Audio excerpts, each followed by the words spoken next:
Klasična prirodna čuda su ogromna i teško ih je propustiti, velike kanjone, Divovske planine i slične stvari, ali postoji neki prirodni fenomeni koje je mnogo teže uočiti ili se nalaze na nedostupnim lokacijama, ali jednako mame dah i bude začuđeno dete u svima nama.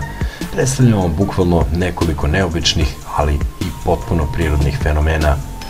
Za početak ove čudne liste stubovi od bazalta.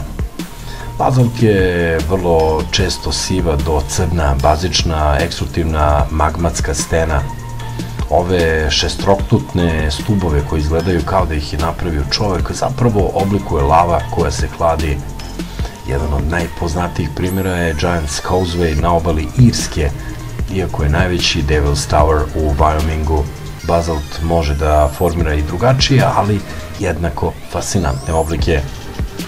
Sledeće na našoj listi plave rupe.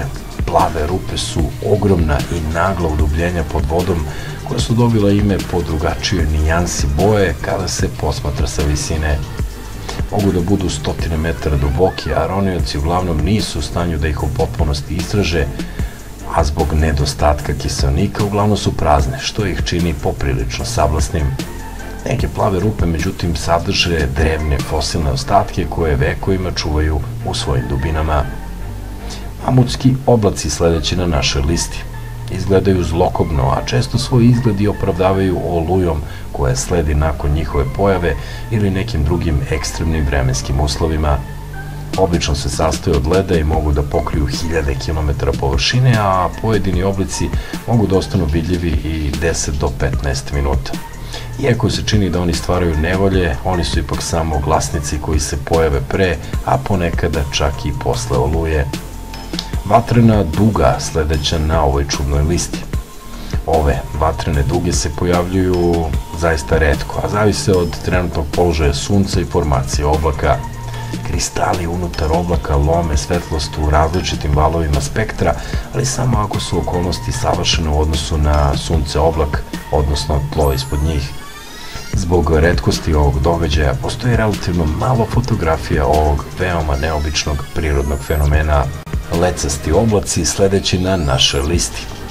Oblik ovih oblaka je često uzrok viđanja NLO-a i brojnih priča o posetama elijena, dok ih tradicionalni piloti zaobilaze. Turističke jedrilice ih obožavaju, s obzirom da ih ove formacije oblaka mogu podići na velike visine.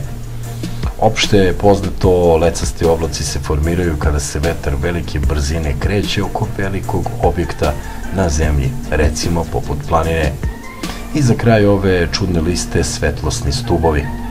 Svetlosni stubovi se pojavljaju kao sablasni snopovi svetla koji se ispaljuju u nebo bez ikakvog izvora energije. Vidljivi su samo kada se svetlost, odnosno sunčeva svetlost, reflektuje od ledenih kristala u vazduhu. Iako izgledaju kao čvrsti stubovi od svetla, ovo je ipak samo prirodna optička varka, vidljiva samo iz određenih uglova samog posmatranja.